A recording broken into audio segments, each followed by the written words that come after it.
जंग तो खुद ही एक मसला है। आग खून आज बख्शेगी, भूख एहतियाज कल देगी। तृष्णा ही है ते दुष्कर्म करा रही है, सुखी कोई नहीं है। तो भारतवर्ष ऐसा देश है जहाँ पर ऐसे मनीषी ऋषि ऐसे पैदा हुए हैं जिन्होंने हमेशा वो रास्ता दिखाया कि किस तरीके से हम जीवन में सुखी रह सकते हैं। धर्म एक है और वो है प्राणी मात्र से प्रेम, और वो लोभ हमको जीने नहीं देता है। एक मिल जाता है तो दूसरा नया सिरा खड़ा हो जाता है, दूसरा मिल जाता है तीसरा खड़ा हो जाता है। सही जवाब दिया जाए तो मूर्खता की जा रही है। अमर तो कोई है ही नहीं। वर्तमान में जो पूरी दुनिया का एक सिनेरियो देखने में आ रहा है, समाचार, यूट्यूब, हर जगह इंटरनेट पर, सोशल मीडिया पर, हम सभी अवगत हैं कि इस समय पूरी दुनिया में क्या चल रहा है। चारों तरफ अशांति है। शांति के नाम पर युद्ध लड़े जा रहे हैं। और जैसा कि हम अपने प्रीवियस पॉडकास्ट में भी ये बता चुके हैं कि पिछले 3000 सालों के इतिहास में अगर देखें तो शांति के नाम पर लगभग 3500 भीषण युद्ध हुए हैं जिनमें नरसंहार हुआ है। और इसीलिए किसी ने कहा भी है कि जंग तो खुद ही एक मसला है, जंग क्या मसलों का हल देगी। आग खून आज बख्शेगी, भूख एहतियाज कल देगी। आज जंग पर ही ये जो शांति के नाम पर जो अशांति फैलाई जा रही है, इसी विषय में आज हम बात करेंगे। नमस्कार, मेरा नाम है अखिलेश चौधरी और आप जुड़ चुके हैं how to live happy life, ये जो सीरीज़ हम चला रहे हैं। और आज हम इसमें कुछ विशेष बातों पर चर्चा करने वाले हैं। इस आज स्पेशल एपिसोड में हम स्वागत करते हैं डॉक्टर आमोद सचान का। सर, बहुत बहुत स्वागत है आपका। थैंक यू, नमस्कार। आज के पॉडकास्ट की शुरुआत मैं कबीर के एक दोहे से करना चाहूँगा। माया मरी न मन मरा, मर मर गए शरीर, आशा तृष्णा ना मरी, कह गए दास कबीर। बिल्कुल सही है। और ये तृष्णा ही है, ये आसक्ति है जो हमसे इतने विकर्म करा रही है, इतने दुष्कर्म करा रही है और इतने इस तरीके की परिस्थितियों को पैदा कर रही है अपने पारिवारिक स्तर पर, सामाजिक स्तर पर और राष्ट्रीय और अंतर्राष्ट्रीय स्तर पर। सुखी कोई नहीं है, सब दुख में पीड़ित हैं, सब परेशान हैं, लेकिन रास्ता नहीं मालूम है कि कैसे इसको पाएं। तो भारतवर्ष ऐसा देश है जहाँ पर ऐसे मनीषी ऋषि ऐसे पैदा हुए हैं जिन्होंने हमेशा वो रास्ता दिखाया कि किस तरीके से हम जीवन में सुखी रह सकते हैं, सुख शांति आनंद का जीवन जी सकते हैं। ये भारतवर्षीय उद्देश्य है जहाँ पर ऐसे मनीषी हुए हैं। दुर्भाग्यवश वर्तमान जो पीढ़ी है उसमें कोई ऐसा आदमी नहीं दिखाई दे रहा है जो रास्ता दिखा सके। रास्ता दिखाने वाले आज उपलब्धि नहीं है। आज अंधे ही अंधों को रास्ता दिखा रहे हैं। तो दुर्भाग्य का समय है, लेकिन फिर भी हम याद करें, समझने का प्रयास करें, शायद कुछ लोग जाग जाएं और इन परेशानियों से मुक्त हो सकें। हमारे सभी साहित्यों में ये कहा गया है कि अहिंसा परमो धर्मा। जी, अहिंसा सबसे बड़ा धर्म है, लेकिन धर्म की स्थापना के लिए यदि हिंसा करनी पड़े तो वो जायज है, लेकिन धर्म की स्थापना के लिए, न कि अधर्म की स्थापना के लिए। वर्तमान परिस्थितियों में जो युद्ध हो रहे हैं वो धर्म की स्थापना के लिए नहीं हो रहे हैं, वो अधर्म की स्थापना के लिए हो रहे हैं। तो जब धर्म की स्थापना क्या है?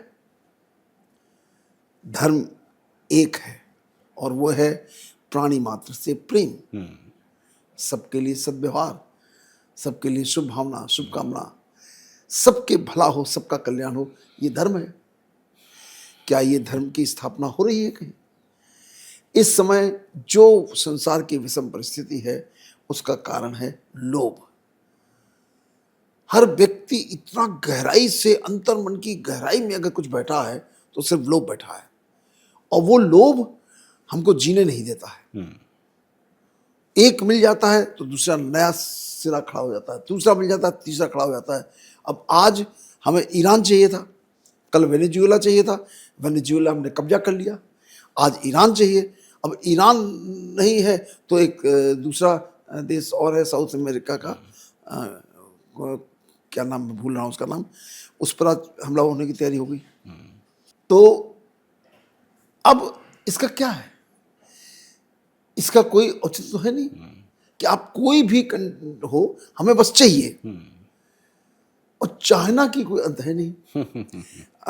बेसिकली क्या कहते हैं कि आपकी जो आसक्तियां हैं, वो आसक्तियां इतनी गहराई से बैठी होती हैं कि एक आसक्ति पूरी नहीं हो पाती, तुरंत एक दूसरा नया पौधा उग जाता है, दूसरी आसक्ति का पौधा, फिर जो ही वो पूरी होती होती तब तक तीसरा खड़ा हो जाता है, चौथा खड़ा हो जाता है। वो अपना मोबाइल खड़ा, बिल्कुल सुरसा की तरह उसका मुंह है, वो कोई उसकी भूख मिट नहीं सकती है। जैसा कबीर का आपने चर्चा की, शरीर में पतली सी धोती पहने हुए हैं, जुलाए हैं, कपड़ा बुन रहे हैं, एक झोपड़ी के अंदर बैठे हुए हैं, पूरे अंतर मन से गहराइयों से एकदम प्रसन्न है, तो कोई दुख नहीं है। क्या उनको बिल्कुल 5 स्टार घर मिल जाए, बिल्कुल भोजन मिल जाए, क्या उनको खुशी मिलेगी? और आज जिन लोगों को मिली हुई है उनकी भी स्थिति इतनी खराब है कि है सब कुछ। अभी आज ही मैं न्यूज़पेपर पढ़ रहा था कि रेमंड्स ब्रांड को जिन्होंने स्थापित किया और उन्होंने अपने ज़िंदगी के आखिरी 10 साल पहले उन्होंने लड़के को सब ट्रांसफ़र कर दिया, उस लड़के ने उनको घर से बाहर निकाल दिया और बेचारे दर दर के भटकते रहे। अभी 2 दिन पहले उनकी डेथ हुई है, सिंघानिया साहब। ये क्या है? ये लोभ है। और आपको ये भी नहीं पता कि हमारे लोभ की पूर्ति कैसे होगी। वो किसी फील्ड में हो, चाहे आपके व्यापार में हो, राजनीति में हो, लोभ की कोई पूर्ति ही नहीं है। इसलिए अगर हमको खुश रहना है तो हमको शांति की स्थापना के लिए प्रयास करना होगा। और शांति कैसे मिलेगी? शांति संतुष्टता से मिलेगी। और संतुष्टता कैसे मिलेगी? जब हम लोक कल्याण के बारे में सोचेंगे, दूसरों के भले में सोचेंगे। और पूरे विश्व में इस समय कोई भी नहीं सोचने को तैयार है, सब चालें चल रहे हैं, बिल्कुल शतरंज की ऐसी चालें चली जा रही हैं। आज ये वजीर मर गया, आज ये राजा मर गया, आज ये फौजी मर गए, आज ये मर गया, आज वो हो गया, ये तो हो रहा है, कैलकुलेशंस हो रहे हैं। और मनुष्य का जीवन बड़े भाग्य से मिलता है, इसका ऐसे विनाश नहीं होना चाहिए। तो इसलिए हम सब लोगों का कर्तव्य है कि हम सबसे पहले ये जानें कि मैं कैसे काम करता हूँ, मेरा शरीर कैसे काम करता है, शरीर को मन कैसे चलाता है, और शरीर और मन दोनों मेरी क्या आत्मा की शक्ति से चलते हैं, क्या रूह रिहान से चलते हैं, या यूं ही चलते हैं।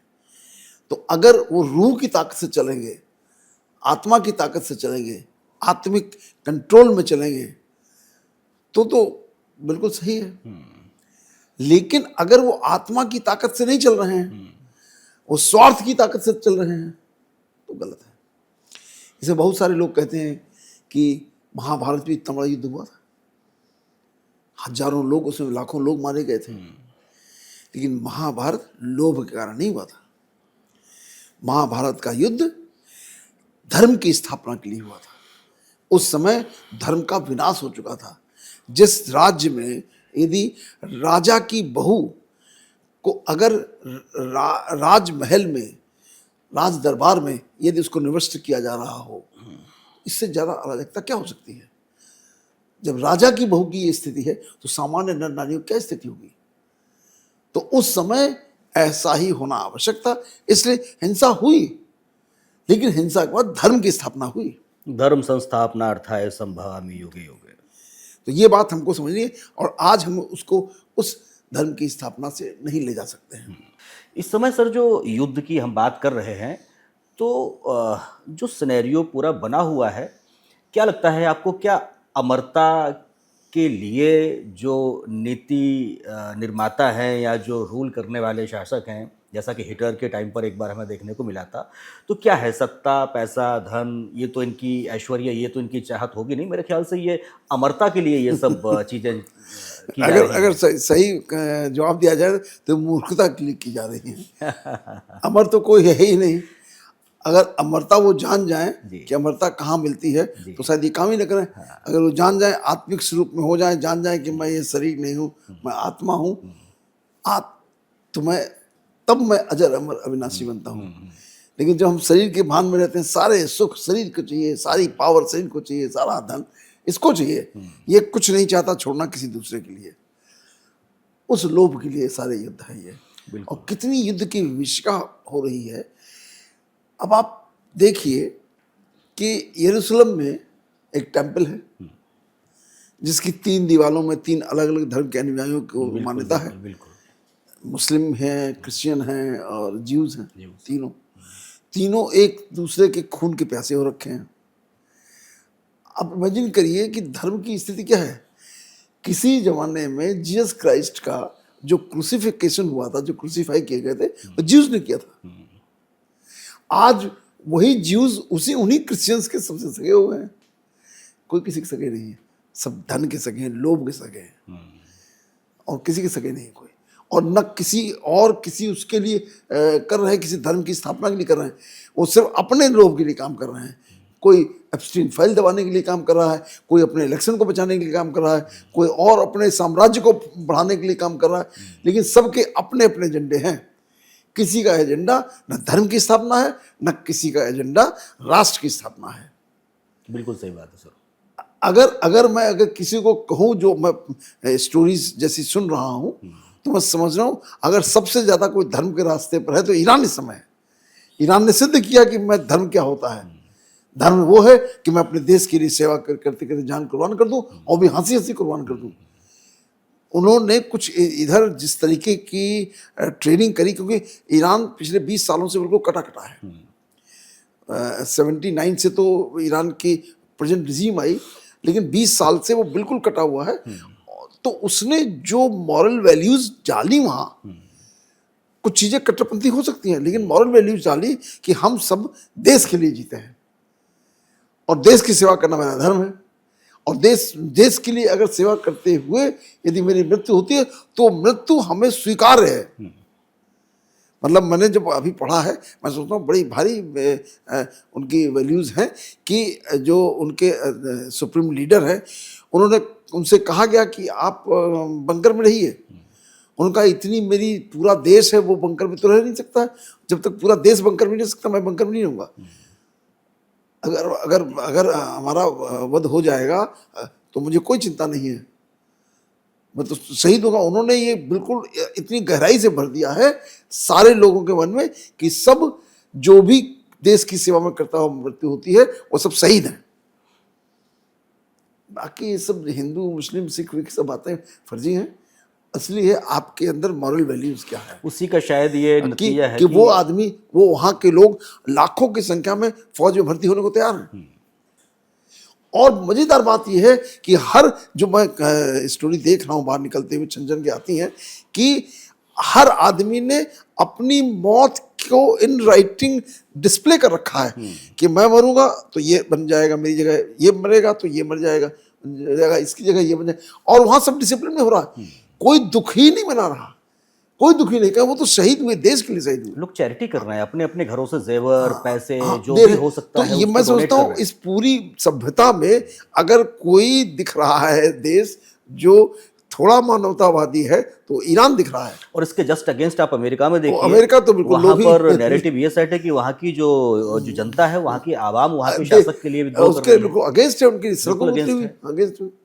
वो नो वॉर का वहां पर वो कर नो रहे वॉर, हैं। No king no war. हाँ, वहां पर ये डिमांड कर रहे तो हैं। ये बात है। लेकिन चूंकि अब कुछ ऐसा प्रकृति को मंजूर है कि अब इस समय बहुत ज़्यादा विकार इतने ज़्यादा युक्त हो गई है पूरी जनता कि इसमें विनाश तो अवश्यंभावी है, इसको कोई रोक नहीं सकता। क्योंकि जब ऐसी परिस्थितियाँ पैदा होती हैं तो अच्छी चीज के डेवलपमेंट के लिए विनाश तो होता ही होता है। विनाश काल विपरीत बुद्धि। हमारे यहाँ पर मिनी प्रलय कहते हैं, अल्प प्रलय कहते हैं। तो एक अल्प प्रलय की रूपरेखा दिख रही है। कुछ मैं तो उसके बारे में कुछ नहीं कह सकता, लेकिन कुछ जो एस्ट्रोलॉजर लोग हैं जो भविष्यवाणी करते हैं और जो सही है, एक आध लोगों को मैं थोड़ा समझता हूँ कि उनकी भविष्यवाणी बहुत सही है, तो लगता है कि ये विनाश की बेला है। और लेकिन ये विनाश की जो बेला है, ये धर्म की स्थापना हेतु होगी। ये जो विनाश होगा, इसके बाद जितने भी बचेंगे वो धर्म के ही लोग होंगे। और धर्म वो धर्म नहीं जिसको लोग धर्म समझते हैं। धर्म मतलब हर व्यक्ति के प्रति सद्भावना, प्रेम, वो है धर्म। ये धर्म नहीं कि वो हिंदू मुस्लिम धर्म बचेगा, कि मुस्लिम धर्म बचेगा, क्रिश्चियन धर्म बचेगा, कि ज्यूस धर्म बचेगा। ये कोई धर्म नहीं, और ये कोई बचेंगे भी नहीं। बचेगी सिर्फ मानवता, और फिर नए सिरे से बढ़ेगी आगे। अब उसमें जेरूसलम में आप देखिए कि 3 दीवार हैं, तीनों अलग अलग उसकी उपासना करते हैं, आपस में लड़े जा रहे हैं, मरे जा रहे हैं। और टेम्पल को चारों तरफ घेर के बंद कर रखा है उसको, कोई वहाँ जा नहीं सकता, कोई उत्सव नहीं सकता। और पता करते करते वो फ्राइडे तक पहुँच गया, जबकि बिल्कुल विनाश की बेला पहुँच रही है। लेकिन अभी भी कुछ समय बाकी है, अभी पूरा विनाश नहीं दिख रहा है, लेकिन अभी लगता है कुछ गड़बड़ है। प्रकृति हमें लगता है सर जो अपना संतुलन है वो अपने आप बना बनाती लेती है। है। और मृत्यु का जो हम कभी कभी ईश्वर के ऊपर दोषारोपण करते हैं कि मृत्यु पर भी अगर ईश्वर जो है न्याय नहीं कर रहा है, मृत्यु पर भी ईश्वर के ऊपर उंगली उठा देते हैं लोग कि यहाँ पर मर गए, वहाँ पर मर गए, और ईश्वर क्यों देखता रहता है? अगर ईश्वर है तो नहीं नहीं, उसका एग्जिस्टेंस है चलिए, तो। लेकिन हमें लगता है सर कि ईश्वर के मायने में मृत्यु का कोई मतलब नहीं है, क्योंकि उसके लिए तो वो शून्य है। चलिए चलिए, अब आज हम सबसे पहले ईश्वर पर ही चर्चा करते हैं जी। कि ईश्वर क्या है और ईश्वर कहाँ है, और अगर ईश्वर है तो ये ऐसा सब क्यों हो रहा है। तो ईश्वर जो है कि जो भावना है, वो उसको समझने के लिए थोड़ा सा अपने आप को थोड़ा ऊपर ऊपर की स्थिति में ले जाना पड़ेगा। ईश्वर पूरी इस ब्रह्मांड की जो कलेक्टिव कॉन्शियसनेस है, सामूहिक चेतना है, जो वो ईश्वर है, वो निराकार है, परब्रह्म है। उसके अंदर कोई शरीर नहीं है, कुछ नहीं है, और वो समान रूप से व्याप्त है, पूरे ब्रह्मांड में व्याप्त है। और वो निर्जीव से लेकर के सजीव तक सब में है। मतलब कहते हैं अपने भारतवर्ष में तो कहा जाता है कि कण कण में भगवान है। तो कण कण में भगवान कैसे है? तो उसको साइंटिफिकली मैं बताता हूँ कि हर कण, किसी भी चीज़ का हो, ईंटे का हो, पत्थर का हो, लोहे का हो, चांदी का हो, सोने, किसी का भी हो, हर मॉलिक्यूल के अंदर एटम्स हैं, और एटम्स के अंदर प्रोटॉन, इलेक्ट्रॉन, न्यूट्रॉन है। और तो प्रोटॉन और न्यूट्रॉन जो है ये लगातार चक्कर काटते रहते हैं, लगातार। वो लगता है निर्जीव है, लेकिन ये भी निर्जीव नहीं है, ये भी सजीव है। और इसके अंदर जो एनर्जी फ्लो कर रही है, जो चेतना है, चेतना से तो चल रहा है ना, तो जो एनर्जी फ्लो कर रही है वो पूरे ब्रह्मांड में हर पदार्थ में कर रही है। तो वो चेतना जो है वही ईश्वर है। वो एक तरीके का, ऐसा आप उसको कह सकते हैं कि जैसे हर जगह व्याप्त है, वो पूरी जगह। कहीं से इसकी व्याख्या बहुत अच्छी अष्टावक्र ने की है, बहुत अच्छी व्याख्या की है, और वो बिल्कुल सच है, क्योंकि मैं जो उसको साइंस में के सांचे उसको फिट में डालता हूँ तो बिल्कुल एकदम सही लगते हैं कि वो पूरे ब्रह्मांड में व्याप्त है। और वो चेतना का सर्वश्रेष्ठ पार्ट जो है वो मनुष्य को मिला है। उस चेतना, तो हमारी चेतना सबसे हाईली इवॉल्व है, हमारे बाद फिर जानवरों की, और जानवरों से और नीचे पशु पक्षी, जीव जंतु, सब में चेतना है। भाई फूल खिलता है, कैसे खिलता है? पौधा उगता है, कैसे उगता है? बिना चेतना ही उग जाएगा वो। सबके अंदर कौन सी चेतना है? तो वो चेतना का लेवल कम है, जानवर का कम है, और उससे और नीचे कम है, पशुओं का कम है, और नीचे जो जीव जंतु है उनका और कम है। लेकिन सबके अंदर चेतना है, तभी तो चलता फिरता है। मनुष्य की चेतना हाईली इवॉल्व है। तो मनुष्य की को ही डेवलप करके, मुझे लगता है इस ब्रह्मांड की चेतना को लगता हो ये एक प्राणी कहाँ से बन गया जो सब विनाश किए दे रहा है। इसको बनाया, इतना क्रिएट किया, इतना सुंदर क्रिएट किया कि इसे संसार को इतना सुंदर बना दिया, लेकिन उसके बाद उसी को विनाश में जुट गया है। इसके बारे में एक आचार्य रजनीश कहानी भी कहते हैं। हाँ। वो कहते हैं कि जब ईश्वर ने इंसान को बना दिया तो इंसान तो इंसान है, वो तो अपने एक्सपेरिमेंट करना शुरू कर दिया उसने। बोले ईश्वर को देखते हैं, ईश्वर किधर बैठा है, तो ईश्वर को इधर उधर उसने कर करा के अपना आडंबर, और ईश्वर के पीछे पड़ गया। अब ईश्वर भागा भागा घूम रहा है। तो ईश्वर जो है, ब्रह्मा विष्णु महेश किसी को भी कह लीजिए, तो ईश्वर जो है पहले भागते भागते यहाँ वहाँ एक दूसरे के पास गए, ब्रह्मा विष्णु के पास, विष्णु ब्रह्मा के पास, कि भाई ये तो बड़ा परेशानी वाला हमने क्रिएचर क्रिएट कर दिया, ये तो यहाँ जहाँ जाते हैं वहाँ वहाँ पीछे पड़ जाता है, इससे कैसे बचा जाए। तो किसी ने बोला, किसी ऋषि ने बोला कि ऐसा करो, हिमालय पे चले जाओ, वहाँ ऊंचाई है, उधर नहीं आएगा। अरे बोलिए वहाँ ठीक है, वहाँ गए तो वहाँ पर भी पीछे पीछे चढ़ गया वो एवरेस्ट पर, यहाँ वहाँ बोले किधर है, कैलाश पर है, अच्छा उधर है, यहाँ है, वहाँ है, चंद्रमा पे, यहाँ वहाँ, हर जगह पूरे ब्रह्मांड में पीछे पड़ गया इंसान। फिर बाद में जो है एक सामान्य से ऋषि से, बड़ा विद्वान रहे होंगे, उनसे पूछा गया कि प्रभु आपका बड़ा नाम सुना है, आप बताओ कि कहाँ जाएं। तो उन्होंने बताया कि देखिए इंसान से बचा नहीं जा सकता, तो ऐसा करिए कि आप इंसान के भीतर ही घुस जाइए। इंसान पूरी दुनिया में खंगाल लेगा, पूरे ब्रह्मांड में ढूंढ लेगा, लेकिन अपने भीतर नहीं जाएगा। आप वहाँ पर सुरक्षित रहेंगे। तो ईश्वर को वो जगह सबसे मुफीद लगी और तब से वहीं पर है। हाँ, ये कहने की बात है, लेकिन एक्चुअली ईश्वर क्या, वो चेतना चेतना हर एक के अंदर है। न केवल मनुष्य बल्कि जीव जंतु के अंदर भी चेतना है। बस उसकी चेतना का विकास उतना नहीं है जितना मनुष्य का विकास है। तो हम उसको उसके पैरामीटर से जब उसको देखें और फिर अपने आप को देखें और अपने उसके रिलेशनशिप को देखें, तो शायद हम सही समझ सकते हैं। और हमारा जो चेतना का और हमारे शरीर का जो जंक्शन है, जो ऑपरेटिंग सिस्टम है, उसको हम सारे मनुष्यता भूल गई है। अगर चेतना हमारे शरीर में कैसे काम करती है और कैसे हमको चलाती है और कैसे हमको बढ़िया आनंद में रखती है, ये अगर हम जान जाएं, समझ जाएं, तो शायद ये दिक्कतें खत्म हो जाएं। तो मुझे ऐसा लगता है कि सभी मनुष्यों को इस बात की शिक्षा देने की आवश्यकता है कि हमारे जीवन के उद्देश्य क्या हैं, हम चाहते क्या हैं अपने जीवन से। और वो हमें अर्ली स्टेज में अगर दे दिए जाएँ, जब जब 4 साल के होते हैं, उस समय बता दिया जाए कि हमको ये चाहिए, ये खुशी चाहिए, ये आनंद चाहिए, ये शांति चाहिए, तो हम कैसे अपने जीवन को आगे बढ़ाएं, तो इतनी विकृतियां नहीं पैदा हों। और चूंकि ये ज्ञान बिल्कुल दिया नहीं जाता है, इसलिए छोटे बच्चे जो हैं, जरा से 5-6 साल के बच्चे हैं, वो भी उसी उतनी विकृत मानसिकता में घिरे हुए हैं और वैसे तरीके के उनको संसाधन उपलब्ध हैं जो उनको सही सोचने की दिशा नहीं देते हैं। अब जब घर से ही पैदा होने से लेकर बड़े होने तक सब जगह विकृति विकृति विकृति विकृति, और उसी में घिरा हुआ है आदमी, और उसको लगता है कि अरे हम पैसा ले आएंगे तो शायद सुख आ जाएगा, हम और सामग्री ले आएंगे, कुछ सामान ले आएंगे तो सुख मिल जाएगा, या कोई और चीज पावर पा जाएंगे, कोई बहुत बड़े आदमी बन जाएंगे तो शायद सुख आ जाएगा। सुख किसी में है नहीं। जितने आपको बड़े समृद्ध और धनवान लोग दिखते हैं, उतने ही ज्यादा अशांत हैं और परेशान हैं। आप किसी एक आदमी के नाम लेने के सारे के सारे परेशान हैं। एक फैक्ट्री तो नहीं, 4 फैक्ट्री चाहिए, 4 है तो और 8 चाहिए, बाकी जितनी हैं वही सब हम ही को मिल जाए। और उसकी कोई सीमा है नहीं, उसकी कोई सीमा नहीं है। वैसे ही राजनीति में है, बस पूरे देश में हमारा राज्य हो जाना चाहिए, पूरे संसार में हमारा राज्य होना चाहिए।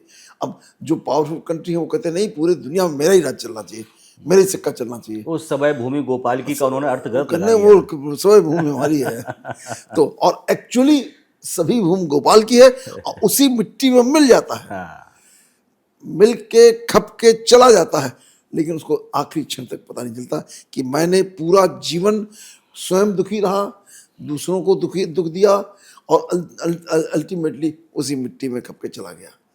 तो ये जो जीवन की यात्रा है, अगर इसको बहुत सहजता से, ठीक से, जो हमारे टीचर्स हैं, जो हमारे शिक्षक हैं, विशेष तौर से जो धर्म की व्याख्या करते हैं, वो ठीक से इसका व्याख्यान बताएं और कर्म कांडों को छोड़ के बताएं, क्योंकि वो भटक जाते हैं कर्म कांड में। अगर कर्म कांड छोड़ के रियल जो वास्तविक जीवन है इसमें रख के बताएं, तो शायद लोगों को समझ आवे और लोग भला कर सकें कि क्या ये सारे लोग जो युद्धरत हैं, क्या ये चर्च नहीं जाते हैं, क्या ये मंदिर और मस्जिद नहीं जाते हैं? सब जाते हैं, और जाने के बाद कर्म वही करते हैं जो अशांति पैदा कर रही है। इसका मतलब उनको उस धर्म का ज्ञान नहीं है। तो उस धर्म को की सही परिभाषा और सही उपयोगिता, ये दोनों आज की तारीख में सबसे ज्यादा आवश्यक है। मैं समझता हूँ शायद बाकी पढ़ाई से ज्यादा जरूरी है। बाकी पढ़ाई तो चाहिए, ठीक है, वो ज्ञान है, उस ज्ञान से हम अपनी जीविका चलाते हैं, अपना व्यापार चलाते हैं, वो तो ठीक है, लेकिन ये ज्ञान सबसे पहले चाहिए जो ज्ञान विलुप्त हो गया है। मैं आज की तारीख में तो मैं देखता हूँ पूर्णतः विलुप्त है।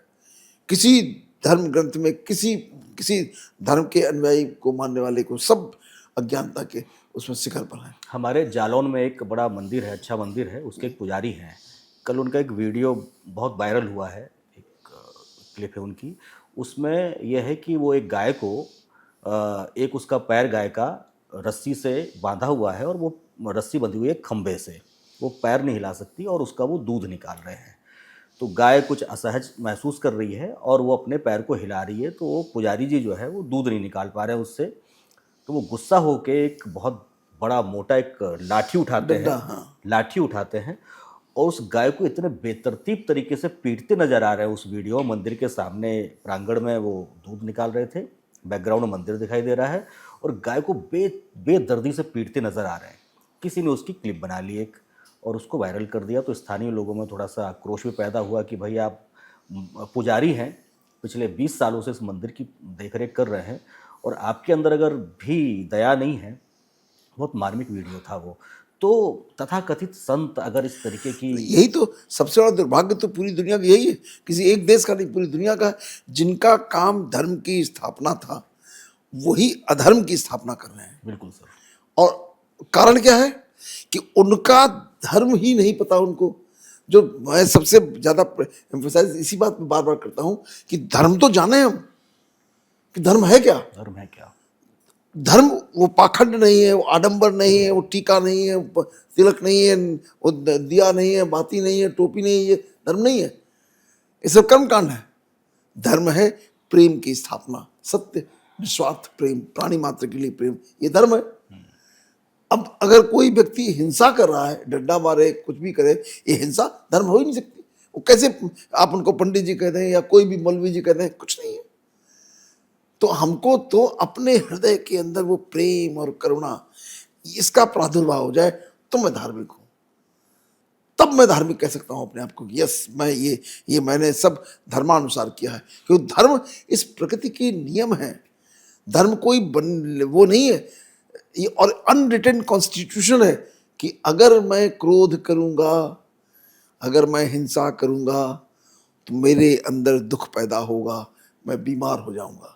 मुझे तो लगता है सर, धर्म कहने और कहलाने की भी ज़रूरत नहीं है। अगर धार्मिक एक महसूस एक करने वाली बात, एक एहसास है, वो अगर हो गया तो कोई धार्मिक कहे ना कहे कोई फर्क आप नहीं कुछ पड़ता। कहो, लेकिन आज जो सबसे बड़ी विडंबना, जिसलिए ज्यादा इसको कहने की जरूरत है, लोग कह नहीं रहे कि जो भी व्यक्ति अपने आप को धार्मिक कहता है, यदि उसके हृदय में प्रेम और करुणा नहीं है तो वो व्यक्ति अधार्मिक है। हाँ, उसको समाज को उसी रूप में उसको देखा जाना चाहिए कि अगर कोई हिंसा कर रहा है, कोई क्रोध कर रहा है, कोई द्वेष कर रहा है, कोई ईर्ष्या कर रहा है, कोई लड़ाई झगड़ा कर रहा है, कोई मारपीट कर रहा है, किसी भी प्रकार से किसी भी कारण से कर रहा है, वो धार्मिक है।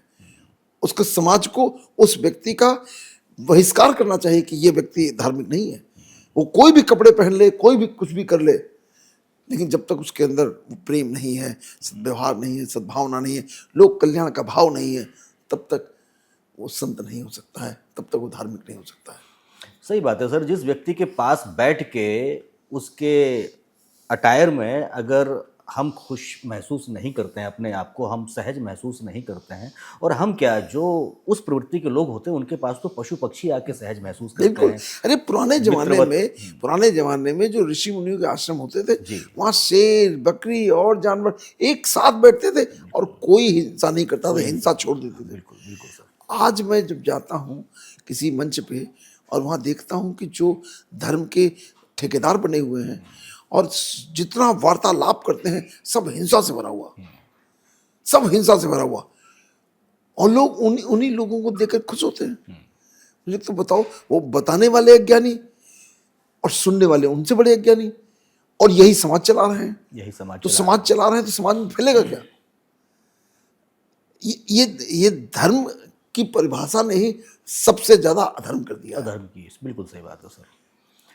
वो अहिंसा परमो धर्मा नहीं हो गया, वो हिंसा परमो धर्मा हो गया। और प्रेमचंद जी ने और क्या सर अरे वो क्या मजेदार बात कहते हैं कि मैं अपने धर्म की रक्षा के लिए ये कर रहा हूँ। धर्मो रक्षति मतलब रक्षता। ये बात तो मुझे सुनकर और बड़ी क्षोभ होता है कि धर्म की रक्षा नहीं कर रहे, वो धर्म के उन आडंबरों की रक्षा कर रहे हैं जो उनके धर्म के गुरुओं ने और उनके सीनियर लोगों ने बताए, उनकी रक्षा कर रहे हैं। इसलिए वो कह रहे हैं मैं धार्मिक हूँ। और धर्म का जो स्वरूप है वो एक है, कोई आदमी किसी मंदिर की रक्षा कर रहा है, कोई आदमी किसी और चीज की रक्षा कर रहा है धर्म के नाम पर कि ये मेरे धर्म में ऐसा कहा गया है, और हिंसा कर रहा है, तो काहे की रक्षा कर रहा है वो? किस धर्म की रक्षा कर रहा है वो? अधर्म कर रहा है। ये बात आज की तारीख में सबसे ज्यादा जोरदारी से एम्फेसिस करके सबको समझाने वाली, सिखाने वाली है। तो शायद थोड़ा थोड़ा लोगों के अंदर जागरूकता है, बदलाव है, और समाज में ये जो हिंसा है, जो अशांति है, इसमें थोड़ी कमी आए। बिल्कुल सर, धर्मो रक्षति रक्षिता इतना प्यारा सा सेंटेंस है कि अगर इसको हम लोग समझ लें तो निश्चित रूप से जो धर्म है, धर्म क्या है, धर्म के मायने क्या है, हमें समझ में आ जाए।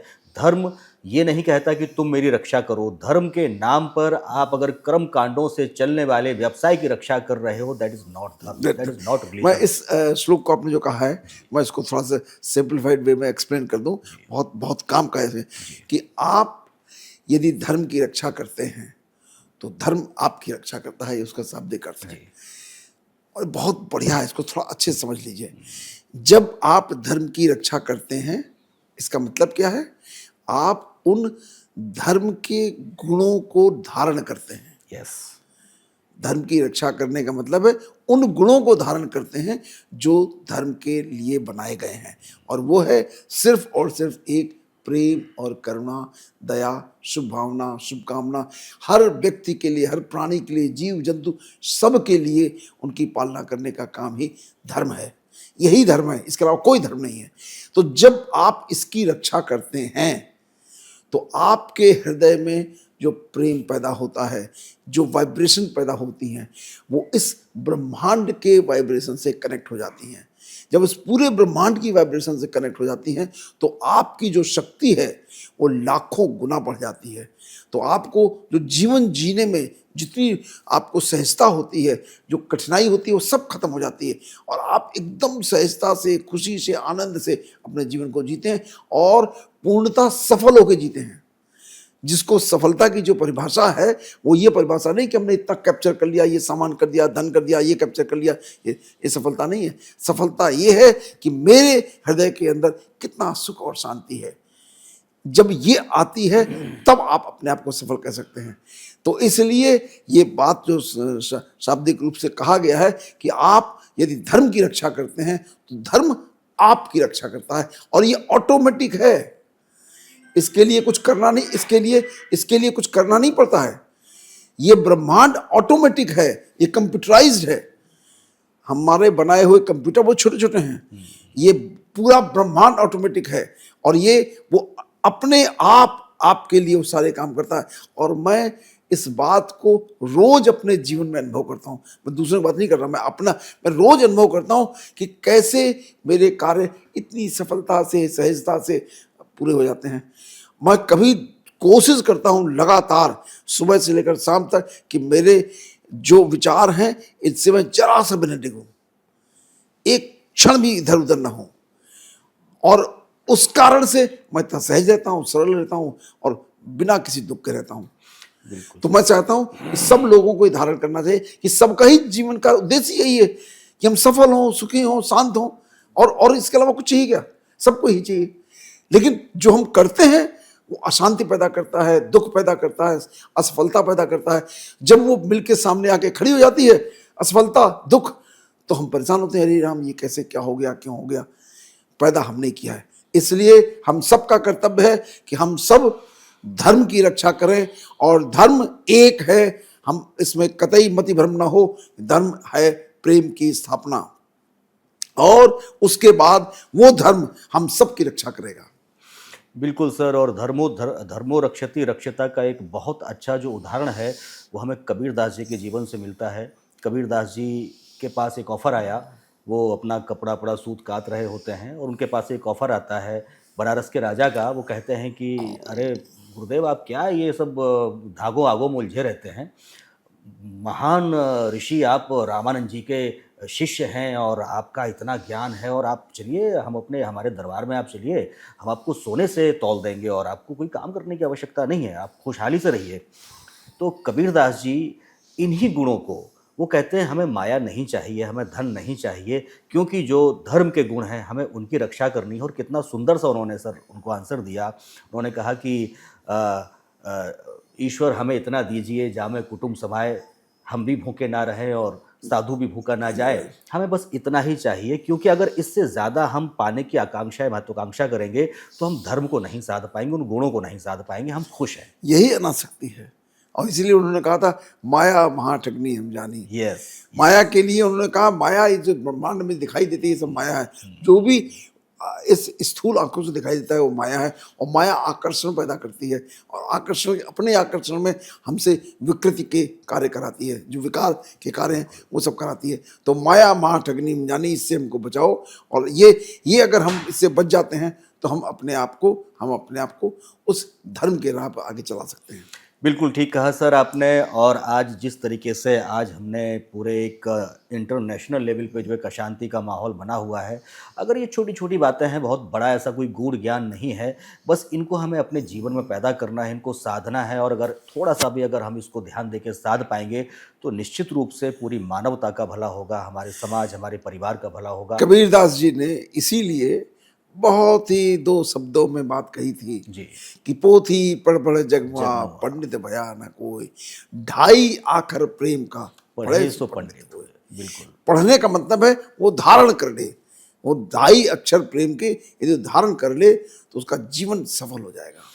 बिल्कुल। और आज हम बस इस डिस्कशन को इस पॉइंट पर समाप्त करेंगे। एक हास्य किसी ने लिखा है कि दो जानवरों को आपस में लड़ता देख एक तीसरे जानवर ने सोचा कि हमारे नैतिक मूल्य कितने खो गए हैं, क्या हम भी आदमी हो गए हैं? तो इंसानों को ये आजकल जो मिल रहा है, जो वो जानवरों से नीचे का दर्जा मिल एक्चुअली रहा है। आपने बहुत सही कहा है, भले व्यंग में कहा है। जी। जो पशु है ना जी। उसके अंदर प्रीफ्रंटल कॉर्टेक्स नहीं है, विजडम नहीं है, लेकिन वो प्रकृति के साथ जिस तरीके से नेचुरली अटैच रहता है, क्योंकि उसके अंदर एक क्षमता नहीं है कि वो इस तरह विजुलाइज कर सके, प्लान कर सके, डिजाइन कर सके, इसलिए प्रकृति के नियमों के तहत चलता है पूरा जीवन चलाता है, सोता है, जगता है, भोजन करता है, तो उसके अनुसार करता है। वो डेफिनेटली उसका जीवन मनुष्य से बेहतर हो गया है। बिल्कुल सर। तो सर आज के लिए बस यहीं पर हम अपनी बात को समाप्त करेंगे। आज आपने जितना अच्छा हमें और हमारे दर्शकों को समझाया उसके लिए आपका बहुत बहुत साधुवाद। अगले पॉडकास्ट में सर आपसे फिर से मुलाकात होगी, तब तक के लिए नमस्कार। थैंक यू, नमस्कार।